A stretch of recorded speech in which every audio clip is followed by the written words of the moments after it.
لقد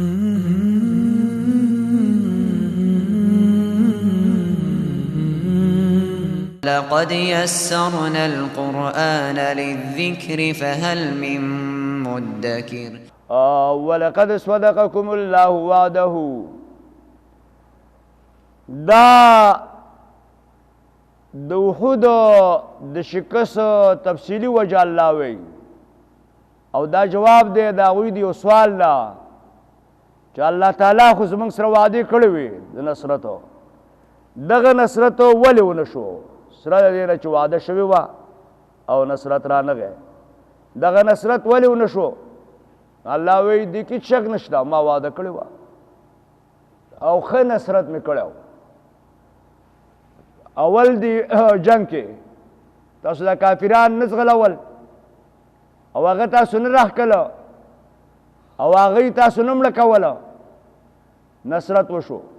خو دا ستا د خپل نفس نه دا مسله پیدا شوله چې تا ته پیغمبر ویلي په دغه ځای به کښېني او دغه ځای به نه پرېږدي او تاسو پرېښوده نو چې پرېښوده نتیجه دغه شوله نو د ګناه عواقب دغسې نو وای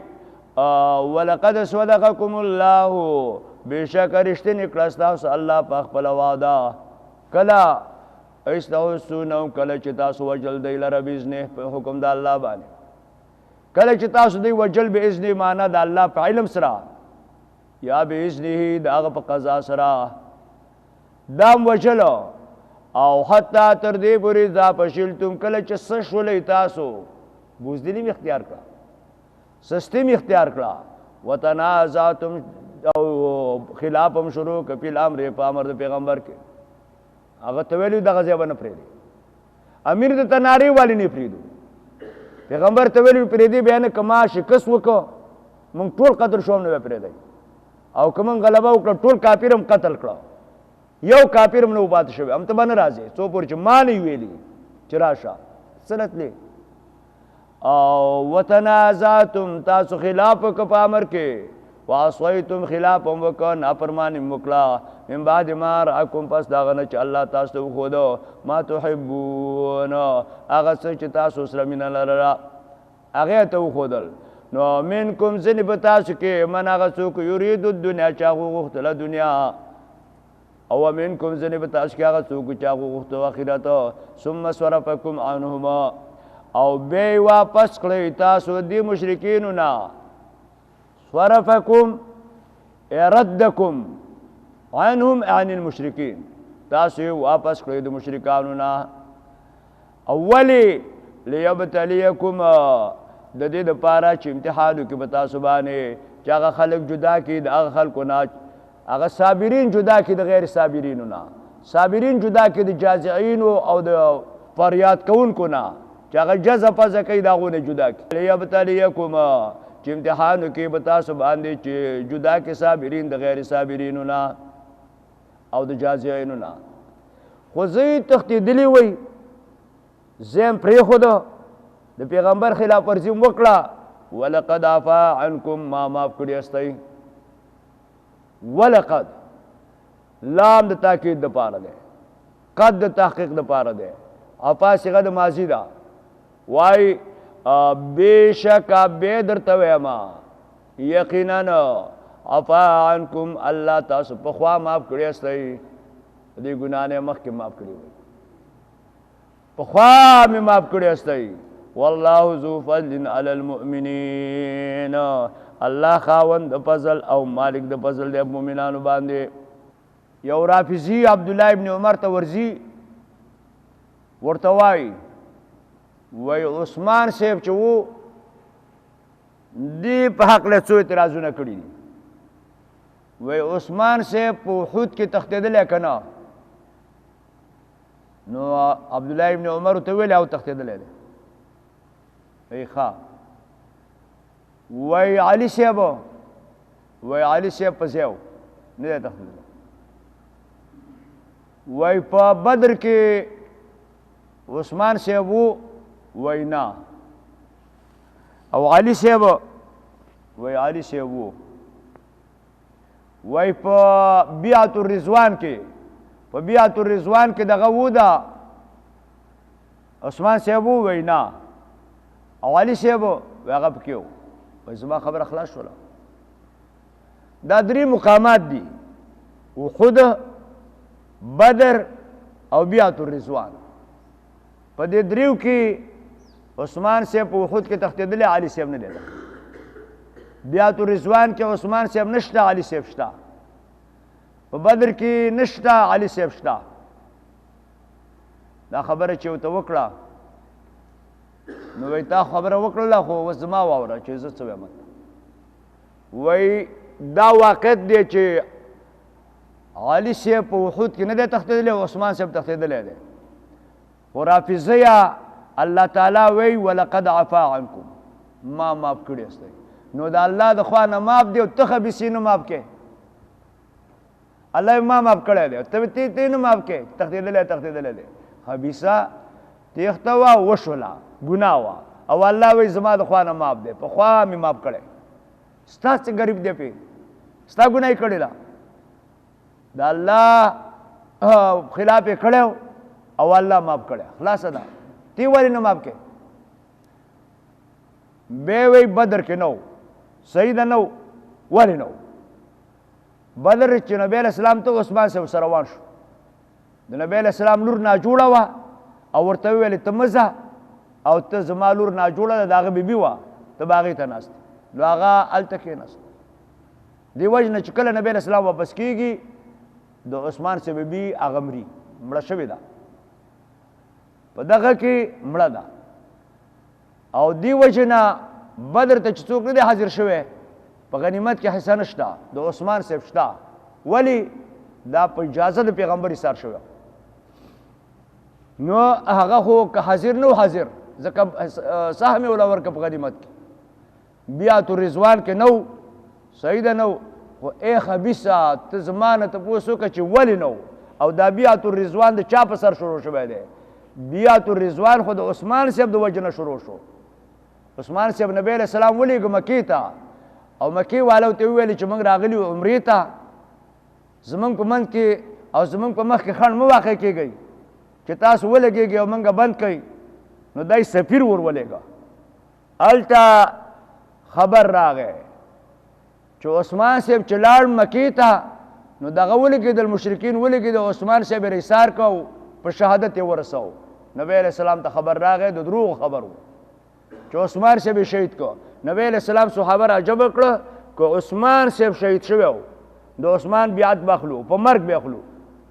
بیعت راسه کوئ صحابه وویلي وو بیعت یې د هغه دپاره کړی دی چې کله بیعت وشو نو ویې ویلې که عثمان نه و خو ځه بیعت وشو خلاص شوله که و نو دا زما لاس دا د هغه شو دا مې د هغه دپاره بیعت کو دا د عثمان بیعت دی وایي دا جوابونه واخله رافضیه او جب کې واچوه او ګرځه چا چې داسې سوال کوله که دا ته چې کې نو بس هغو ته جواب ورکوه نو الله وی ولقد عفا عنکم تاسو ته معافي کړې ده والله الله ذو فضل علی المؤمنین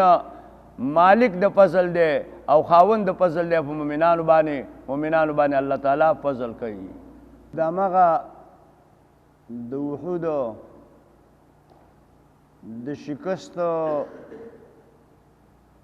تفصیلی وجه الله ښیي چې الله کومه وعده ستاسو سره کړې وه هغه الله تعالی سر ته رسولې ده البته تاسو ته چې کوم تکلیف رسېدلی دی هغه ستاسو د خپل لاس نه تاسو ته رسېدلی دی ځکه ابتدا کې تاسو کافران قتلوله خو تاسو به څه شولئ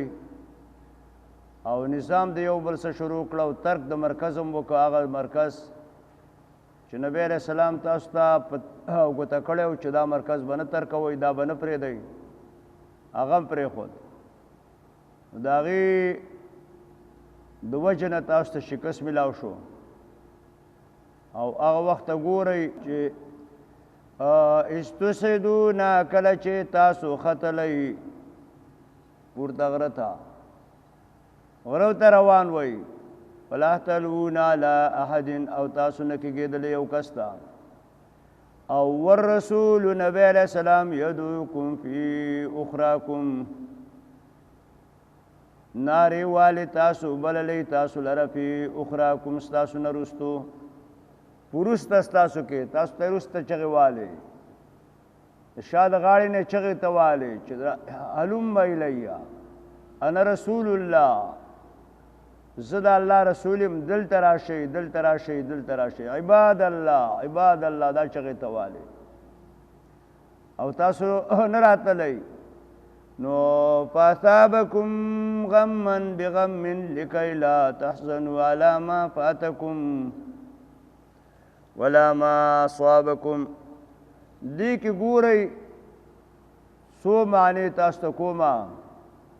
دا زده کړئ فاصابکم غما بغم لکی لا تحزنوا فاصابکم ورسو الله تاسو ته غمن یو غم چې په ود مال و مال پسې رالی او هغه مال یې د نه فوت کړ فاصابکم ورسو الله تاسو ته غمن یو غم کوم غم چې په ود مال و مال یې د نه فوت کړ بغم سره د بل غم نه چې هغه اصول د جراحت و زخمیان هم شولی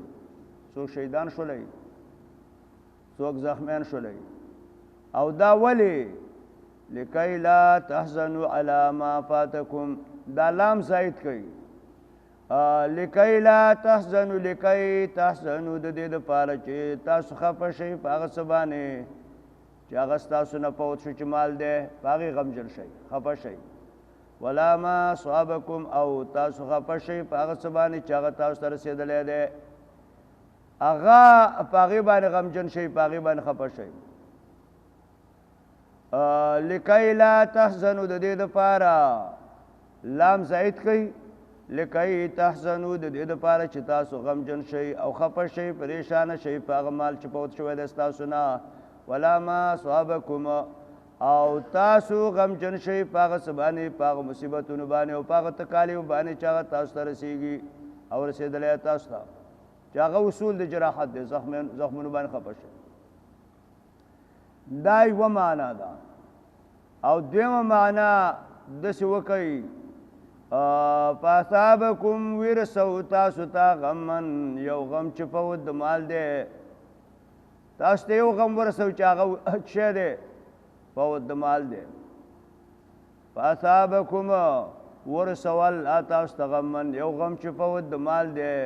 بغم سره د بل غم نه چې اصول د جراحت دی زخمیان یې کړئ دا یو شانتی ده مخکې معنا او دا یو شانتی ده خو صرف په لام کې به فرق راځي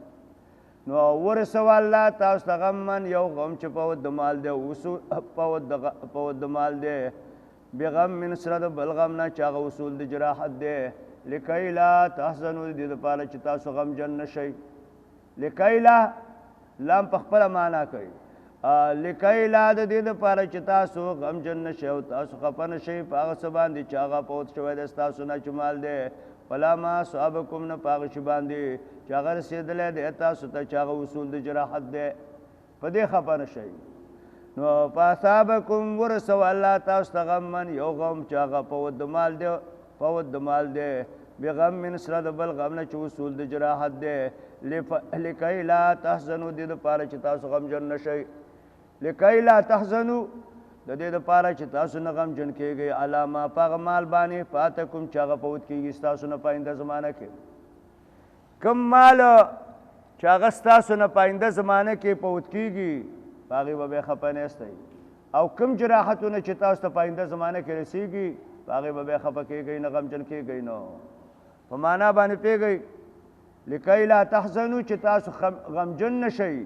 علی ما فاتکم په هغه مال باندې چې هغه ستاسو نه فوت کېږي په آینده زمانه کې نه په هغه مال باندې چې هغه نه په هغه زخمونو باندې چې هغه تاسو ته رسېږي په آینده زمانه کې په هغې خفه نه شئ دوه معنې شوې درېیمه معنا داسې وکئ فاصابکم ورسو الله تاسو ته غمن یو غم چې په ود د مال دی اصول د جراحت دی دواړه په دې کې یو ځای کوي فاصابکم ورسو الله تاسو ته غمن یو غم غم چیو چې په د مالو او اصول د جراحت وو دوه دې کې راجبه کې غم من کې نو ورسو تاسو ته غم من غم چې په د مال او اصول د جراحت وو دای د تورسو بغم من سره د بل غمنا سره د سنا د بل غمنا سره د بل غمنا هغه تورسو نو فاصابکم ورسو الله تاسو ته غم من یو غم چې هغه په د مال او اصول د جراحت وو ورسو الله تاسو ته غم چې په د مال او اصول د جراحت دی بغم من سره د بل غم نه چې سره د بل غم نه چې هغه تاسو نبی علیہ السلام خپه کو چې نبی علیہ السلام د تویل چې نزو او تاسو ویل چې وضو نو ورسو الله تاسو ته غم من یو غم چې هغه په د مال د نه پوت کو او اصول د جراحت و زخمه نکړي بغم من په سبب د بل غم سره چې نبی علیہ السلام تاسو خپه کړو کله چې تاسو د مدینې نه راتللی هغه ته ویل نزو تاسو رالی او تاسو ویل چې نزو نو هغه خپه شو لکای لا تحسنوا دې دپاره چې تاسو خپه نه شئ په هغه مال باندې چې هغه تاسو نه پوت شوی دی ولا ما صابکم نه په هغه مصیبتونو باندې هغه تکالیف باندې چې هغه تاسو ته رسېدلي دي په هغې غمجن نه شئ دا درې معنی شوې څلورمه معنا فاصابکم پس ورسو الله تاسو ته غم من یو غم ورسو تاسو ته غم من یو غم چې یو غم عظیمه دا تنوین پکې د پاره تعظیم کوي یو لوی غم ته ورسو فاصابکم ورسو الله تاسو ته غم من یو غم عظیمه چې هغه خبر د شهادت د نبی علیہ السلام و چې خبر راغی چې ان محمدا قد قتل شیطان د خوانه یو आवाज وشو چې ان محمدا قد قتل نبی علیہ السلام قتل شو نو فاصابکم ورسو الله تاسو ته غم من یو غم عظیمه چې هغه خبر د شهادت د نبی علیہ السلام و د نبی علیہ السلام د شهادت خبر ته ورسېدو او بغم من سره د بل غم نه چې فوت د مال و اصول د جراحت و مالم د نه فوت شو اصول د جراحت هم وشو غمجن شولی په مال باندې هم او دارنګې په زخم باندې هم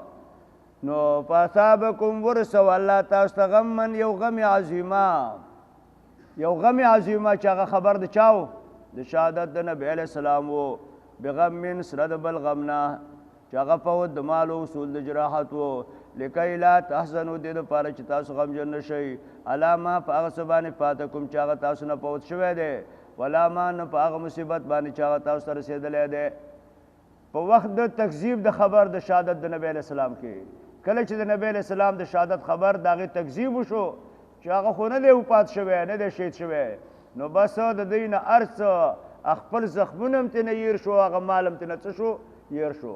نو فاصابکم ورسو الله تاسو ته غم من یو غم عظیمه غم عظیمه چې و چې خبر د شهادت د نبی علیہ السلام و بغم من سره د بل غم نه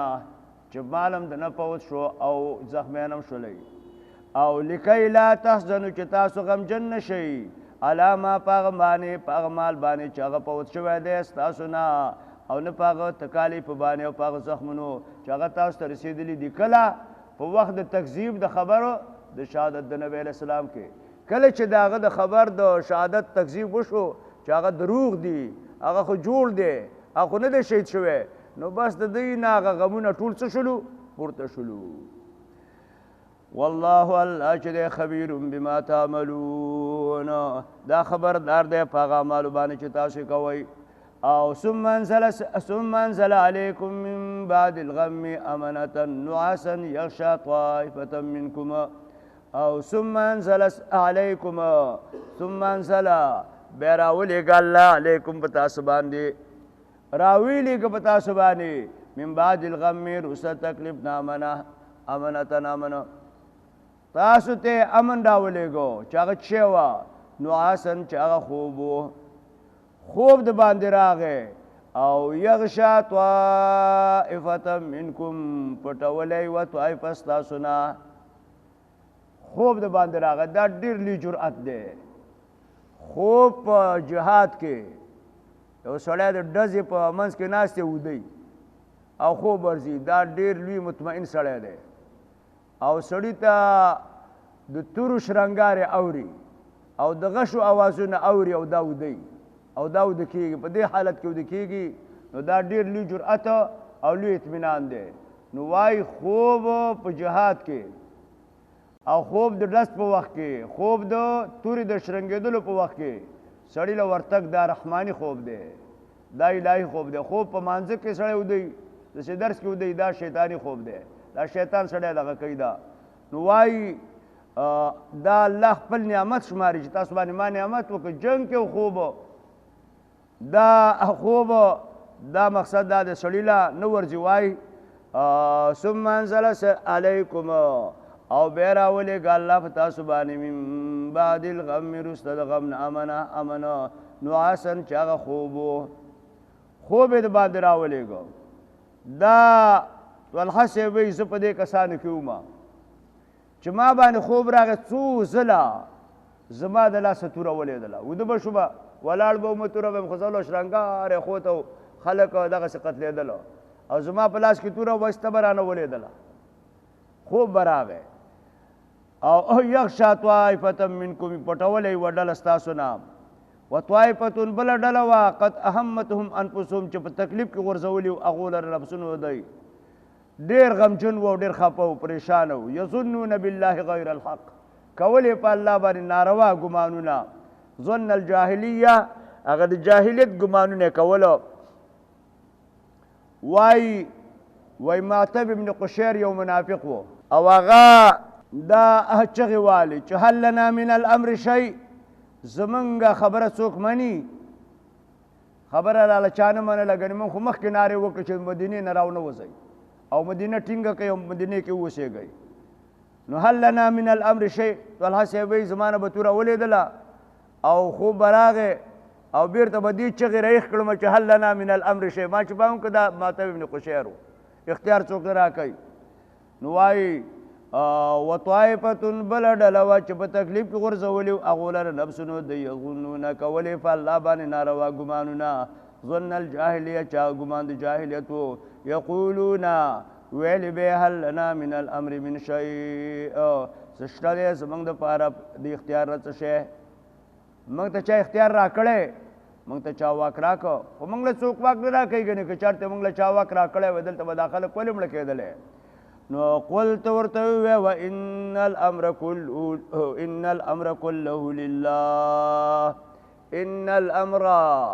بشک اختیار كله لله دا ټول اختیار د الله دی یخفون فی انفسهم پټی په سینو خپلو کې ما لا یبدون لک هغه څه چې تا ته نه ښیي تا ته نه ښکاره کوي یقولون وای دی لو کان لنا من الامر شیء کوی زمونږ په اختیار کې څه شی ما قتلنا هاهنا موږ به دلته نه وی قتل شوي نو قلت ورته وویه ولو کنتم فی بیوتکم که چېرته وی تاسو په خپلو کورونو کې لبرز الذین راښکاره راوتې به وی هغه خلک کتب علیهم القتلو چې لازم شوی او فیصله شوي وه په هغو باندې د جنګ او د مرګ الی مساجهم زیاده پرېوتلو خپلو ته تاسو دومره بې عقله خلک یې وایي دا خو د الله قضا ده او د الله قدر دی چې یو سړي باندې فیصله د مرګ شوي هغه به د مرګ ځای ته ځان رسوي هغه به د مرګ ځای ته وځي او هلته به ځي دا څه داسې نه ده چې کور کې وی او جنګ یې نه وی کړی نو مړ به نه وی نو دا بې ځای خبره ده نه چې چا باندې فیصله د مرګ یي هغه الله هغه ځای ته هغه رسوي او هلته یې ورولي دې لپاره چې همدلته کې مړ شي وایي قلت ورته وویه ولو کنتم که چېرته وی تاسو په خپلو کورونو کې لبرز الذین کتب علیهم القتلو نو ښکاره شوي به وی راوتې به وی هغه خلک چې فیصله شوي وه په هغو باندې د مرګ کتب علیهم القتل څه معنا قضیه علیهم القتل الی مزاجهم زیاده پرېوتلو خپلو ته هغه ځای چې کوم ځای کې دی بالقتل پرېوځي او راغورځېږي هلته به راوتې وی دی وليبتلي الله ما في صدوركم وليمحص ما في قلوبكم او وليبتلي الله چې امتحان وکړي الله پاک په هغه څه باندې چې هغه ستاسو په سینو کې دی وليبتلي الله چې امتحان وکړي الله پاک ما في صدوركم په هغه استخلاص باندې چې هغه ستاسو په سینو کې دی کم اخلاص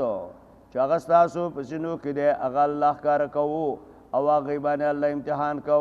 او وليمحص ما فی قلوبکم د دې دپاره چې ښکاره کړي الله هغه څه چې ستاسو په زړونو کې دي چې هغه وسوسې دي شیطان دي وليمحص او پاکي الله پاک ما فی قلوبکم هغه څه چې هغه ستاسو په زړونو کې دي چې هغه وسوسې د شیطان دي په معنا باندې پوهېږئ وليبتلي الله څه معنا مې وکړه چې امتحان وکړي الله پاک ما فی صدورکم د هغه اخلاص چې هغه ستاسو په سینو کې دی او وليمحص ما فی قلوبکم او د دې دپاره چې پاکي الله پاک هغه څه چې هغه ستاسو په زړونو کې دي چې هغه وسوسې د شیطان دي هغه د شیطان وسوسې ستاسو زړونو نه څه کړي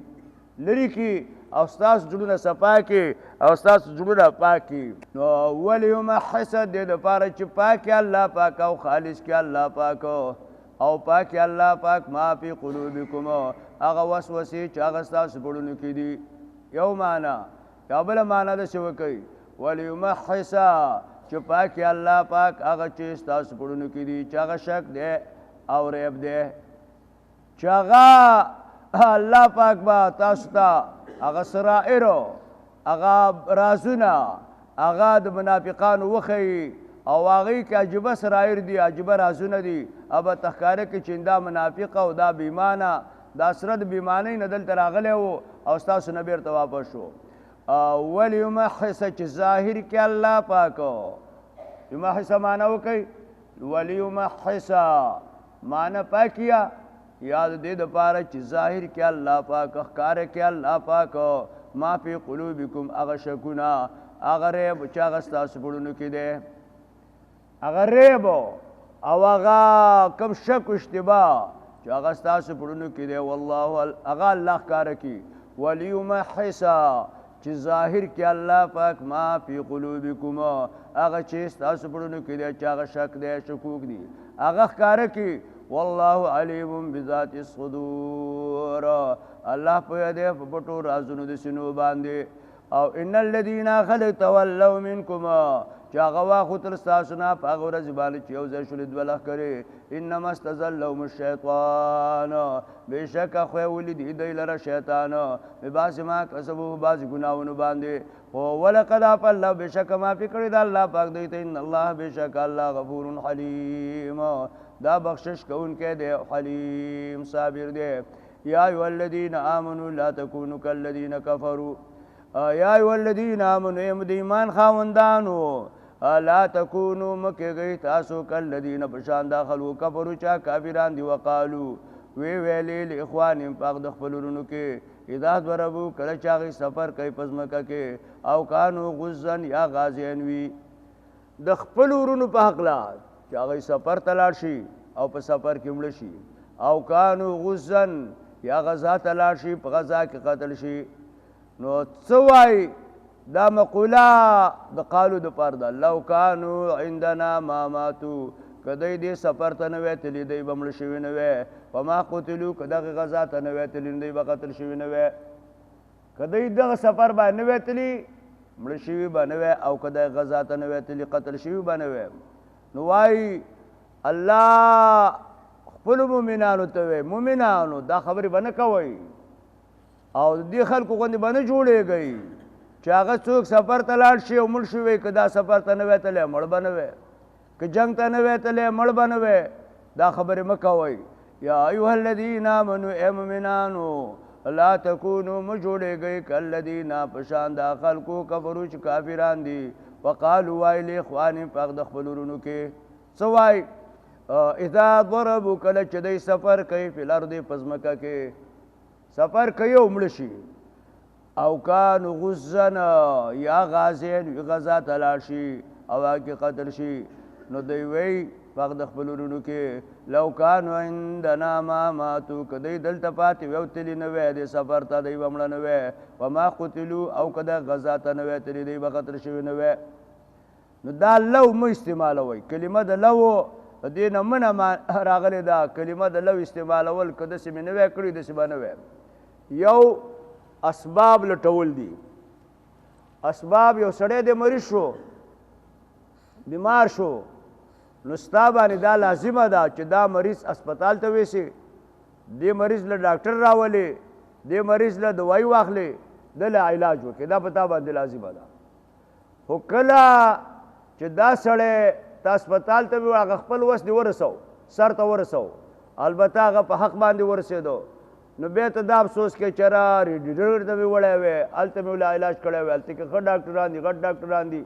نو بیا به نه وی مړ شوی نو دا خبره به نه کې چې دا اسباب دې ولټولو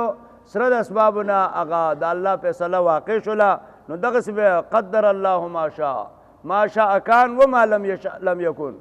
وایي کوم څه چې الله وغواړي بس هماغه کېږي هغه څه چې الله نه غواړي بس هغه نه کېږي نو بیا به لو به نه وی که داسې مې کړي وی نو بس دا به نه وی شوي که داسې مې کړي وی دا به نه وی شوي دا خبره به بیا نه کې بس بیا به الله ته تفویض کې چې بس الله چې څه وغواړي هغه کېږي داسې نه چې د اول نه بس که الله وجو مړ به کې او که الله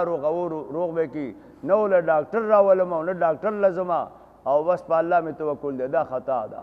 دا دوايي علاج کول دام اعتماد دی په الله باندې ځکه چې الله ویلي دي د هغه رسول ویلي دي چې تاسو د اسبابو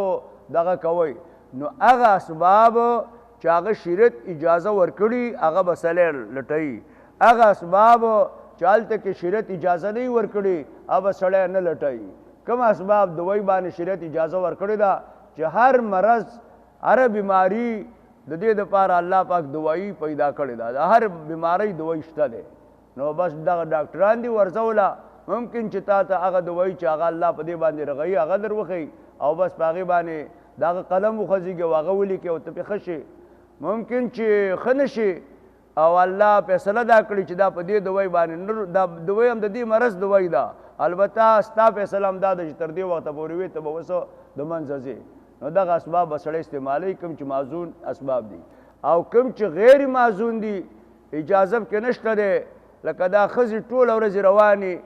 دغه ځای کې تعویزګر دی او په دې بل ځای کې تعویزګر دی او په دې بل ځای کې تعویزګر دی په تعویزونو پسې ګرځوي او دا وچ لینګي به دې بني ادم نیولي او کنجه کې بیا په دې لینګو پورې ولې تړلي او په دې لاسونو پورې بیا ولې تړلي د هغه مسکین خو بله چاره نشته دی مزدوري هغه نشي کولی کارخانې له هغه نشي دی چې هغه یا پیره وکړي او یا مزدوري وکړي یا دا ګټې ونیسي نو بس دغه قلم وسره دی او دغه قلم باندې بس یا بدوه یا جبریلو یا عزرائیلو یا میکائیلو یا اسرافیلو او یا چې کوم دی چې لږ اوچتې مرتبې ته رسېدلی نو هغه پکې فرعون لیکي غوا دې نه ودرېږي راشه زه ته تعویض کوم یا فرعون یا حامان یا شداد یا نمرود په سر دې درد دی راشه یا فرعون یا حامان یا ګورې دا اسباب داسې اسباب دي چې دې کې اجازه د شرع د خوا نه نشته یا زیارت لی وړه دې زیارت لی ویسه دې زیارت لی ویسه د دې سړي نه وباسه د دې سړي نه وباسه نو دا سړو نه ایستلو او دې زیارتونو له وړلو دا هغه اسباب دي چې دې کې او د تعویضونه کولو دا هغه اسباب دي چې په دې کې د شارع د خوا نه اجازه نشته چې نشته دا به سړی نه استعمالوي او کوم کې چې شته دی هغه به سړی شي استعمالولی هغه به سړی استعمالوي نوح علیه السلام ته وګورئ نوح علیه السلام اوبه راځي الله ته اجازه ورکړه ته کشتۍ جوړه کړه کشتۍ سبب د نجاتو او دا غر ته ختل سر ته اوبه خو طبعا کوزې رواني نو غر ته ختل دا سبب د نجات دی خو دا یو سبب د نجات چې نوح علیه السلام جوړ کړی چې دا کشتۍ وه په دې کې د الله د خوا نه څه وه اجازه و چې اجازه وه نو ځکه دا نوح علیه السلام ته الله نجات ورکړه زوی کنعان هغه وویل زه د غره سر ته خېږم او غر به ماته نجات راکړي هغه هم یو سبب استعمالو خو دغه داسې سبب و چې هغې کې اجازه د شرع د خوا نه وه نو هغه به سړی نه استعمالوي نو هغه اسباب به سړی استعمالوي چې هغه کې اجازه وي چې نه اجازه کې نه هغه به نه استعمالوي وایي ولیبتلی الله چې امتحان وکړي الله پاک په هغه وسوسو باندې چې ستاسو په سینو کې دي ولیمحصا چې ظاهر کړي الله پاک ما فی قلوبکم یا خالص کړي الله پاک هغه څه چې ستاسو پړونو کې دي ظاهر کړي الله پاک هغه څه چې هغه ستاسو پړونو کې دي والله الله پاک علیم بذات الصدور پوهه دی په هغه پټو رازونو د سینو باندې ان الذين خلق تولوا چې هغه واپس شولو منکم ستاسو نه هم التقى الجمعان انما استزلهم الشیطان بېشکه خویولي دی لره شیطان بعضې ما کسبو بعضې ګناهونو باندې ولقد عفا الله بېشکه معافي کړې ده الله دوی ته ان الله بېشکه الله غفور حلیم دا بخشش کوونکی دی حلیم صابر دی یا ایها الذین آمنوا مؤمنانو لا تکونوا مه جوړېږئ کالذین بشان دا خلکو کفرو چې کافران دي وقالو وایي لاخوانهم په هغه د خپلو وروڼو کې اذا ضربوا کله چا سفر کوي په ځمکه کې مړه شي او کانو غزن یا وي هغې په غذا کې او قتل شي لو کانو عندنا که دی تلي نه وی دلته پاتې شوي یا ما ماتو سفر یې نه وی کړی مړه شوي به نه وی او وما قتلوا که غزا له نه وی تلي قتل شوي به نه وی لیجعل الله ذلک دې دپاره چې وګرځي الله دا حسرة افسوس په قلوبهم دوی پړونو کې والله الله پاک یحیي ژوندي کول کوي ویمیت او مړه کول کوي والله بما تعملون بصیر الله په هغه اعمالو باندې تاسو کوئ لیدونکی دی ولئن قتلتم که تاسو قتل کړی شوئ په لارې د الله کې او متم یا مړه شئ لمغفرة من الله مغفرت د الله د خوانه او رحمت د الله د خوانه خیر مما یجمعون غوره دی د هغه څه نه چې دوی جمع کوي ولئن متم که مړه شوئ تاسو یا قتل شوئ الی الله تحشرون خامخا الله ته به تاسو برده کړی شئ وبما رحمة من الله لنت لهم ولو كنت فظا غلیظ القلب لانفضوا من حولك دا تلقین د اولو العزمی الله کوي فبما رحمة من الله پس په سبب د رحمت د الله باندې لنت لهم ته نرمې دی ته او ته نرم کړی دی ته ولو كنت فظا غلیظ القلب که ته چېرته بدخویه وی او سخت زړی وی لانفضوا من حولک دا صحابه به ستا د خوانه خوارې شوي وی خدا د الله رحمت دی په تا باندې او ته دغه کړی نرم کړی دی ته نبی علیہ السلام دا ډیره دغه خبره وه چې نبی علیہ السلام دوی په میدان کې پرېښودو او دوی ته لاړو نو ضرور به د نبی علیہ السلام خفګان شکایت صحابو نه راغلی خو بیا هم نبی علیہ السلام دا شکوا او دا شکایت دا خفګان صحابو ته نه ظاهره او نه پټوو تی بس څه چې وشو معاف او بالکل هغه الله معاف کړو نبی علیہ السلام هغه معاف کړو مقصد دا دی داسې خبره نه وه چې نبی علیہ السلام ورته بیا هم په زړه کې خفګان او دغه نیو نو دا کار رسول الله صلی الله علیه وسلم نه دی کړی وایي فبما رحمة من الله پس په سبب د رحمت د الله باندې لنت لهم ته نرم شوی دی ته ولو کنته که چېرتې ته فظا غلیظ القلب ته سخت زړی وی او بدخویه وی فظا بدخویه وی او غلیظ القلب سخت زړی وی لانفضوا من حولک دی به ستا د خوانه خوارې شوي وی خو ته بدخویه نه سخت دیله نه او ستا ډېر ښایسته اخلاق دي نو الله دا په تا را جمع کړي دي او د دوی تاسې مینه ده او تاسې محبت دی دا حسان صاحب دا د رسول الله صلی الله علیه وسلم شاعر و نبی علیہ السلام فقل الله وی وانک لعلی خلق عظیم بشکا ستانه غټ خوی دا د بل چا نشته او لوی خویونه الله تعالی درکړي دي ته د لوی خویونو خاوند دی وانک لعلی خلق عظیم بشکه ستا ډېر لوی خویونه دي عایشه صدیقه وی ته پوښتنه کېږي د نبی علیہ السلام فقل الله وی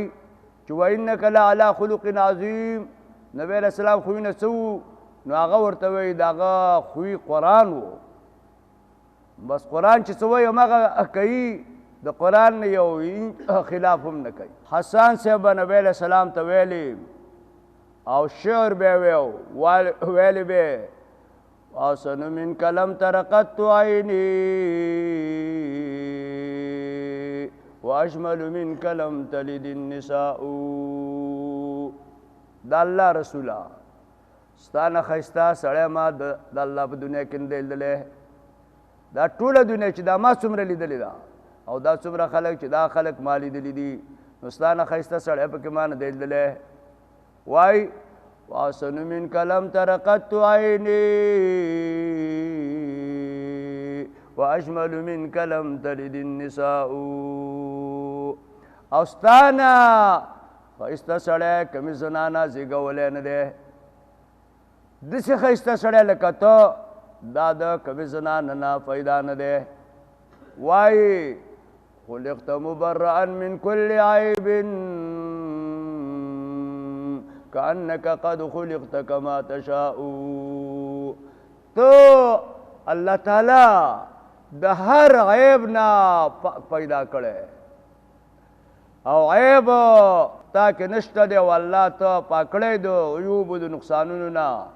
او داسې پاک پیدا کړی كأنك قد خلقت كما تشاء او داسې پیدا یې لکه ته الله ته ویلې چې الله اخلاق لاله داسې راکړه او ظاهري جوسه داسې راکړه لاس داسې راکړه او مخ داسې راکړه خوله داسې راکړه پوزه داسې راکړه او سترګې داسې راکړه غوږ داسې راکړه او اخلاق مې ربه داسې جوړ کړه داسې الله تعالی جوړ کړی د ابو سفیان به نبی علیہ السلام پسې شعرونه جوړول او د نبی علیہ السلام حج به یې کوله د هغه ذم به یې بیانوو نو دا حسان ورته وایي حجوت محمدا فعجبت عنه وعند الله في ذاك الجزاء ته د محمد رسول الله صلی الله علیه وسلم حج وکې دا هغه ذم بیانې چې حج وکوه او حسان به جواب کوي ته حج وکې او زه به جواب کومه حجوت محمدا فعجبت عنه وعند الله في ذاك الجزاء الله تعالی به ماته دې ثواب راکوي او تا به الله پې نیسي وای ورته اتشتمه ولست له بكوف وشركما لخيركم الفداء ته محمد رسول الله صلی الله علیه وسلم کنځلې کې ته د ده مساوي سړی یې چې ته ولګېږې او دته کنځلې کې ته څوک یې چې ته لګېږې او محمد رسول الله صلی الله علیه وسلم ته کنځلې کې وای اتشتمه ولست له بكفنا وشركما لخيركم الفداء ستاسو شر دا د خیر نه قرباني وي ستاسو د خیر دپاره دا د قربان شي وای ورته ابو سفیان قلار بکینی رسول الله صلی الله علیه وسلم چې په دغه خلی باندې دغه نوم باندې اخلي ګوري او حج ونه کې کدی وکړه نو پریدم دی نه وای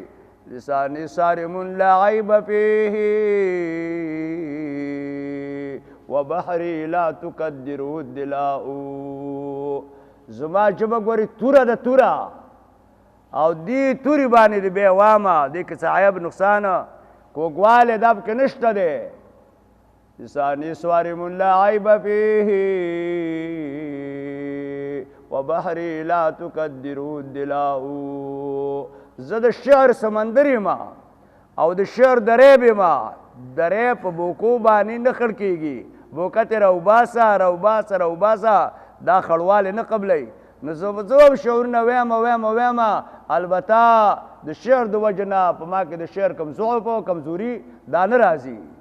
ورته وایي فإن أبي ووالدتي وعرسي لعرس محمد منكم وقاء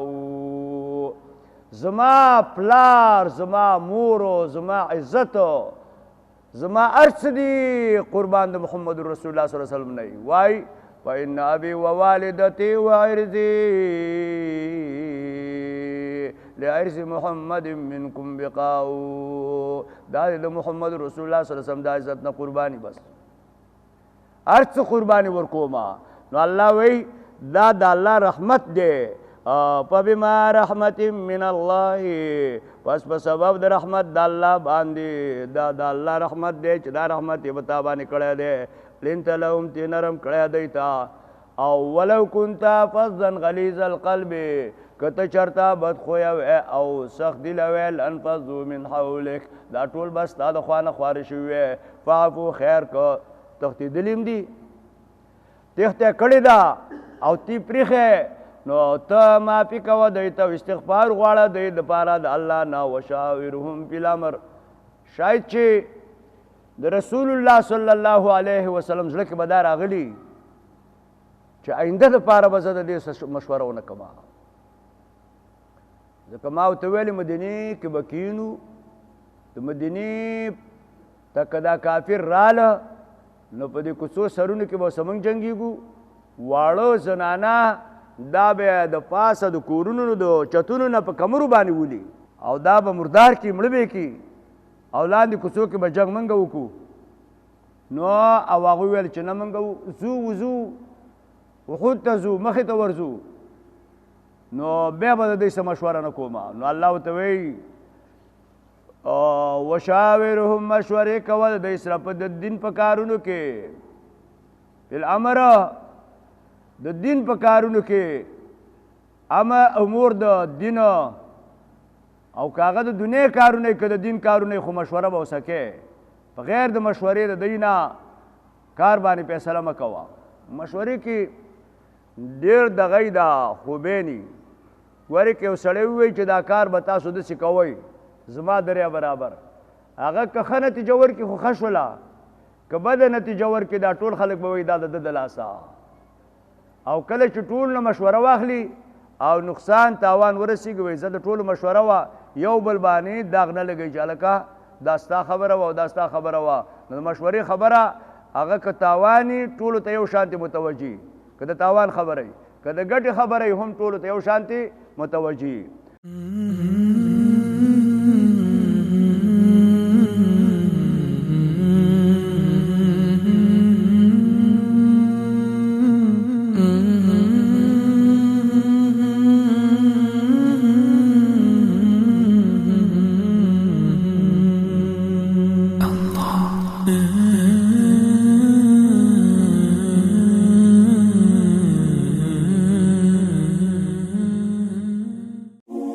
د پیغام پښتو ټي وي ځانګړي او مستند معلوماتو باندې مبني بشمیره تعلیمي او دینی ویډیوز لپاره زموږ پاڼه سبسکرایب کړئ او زموږ د نوي ویډیوز نه د اپډیټ لپاره په بیل آیکن کلیک کړئ.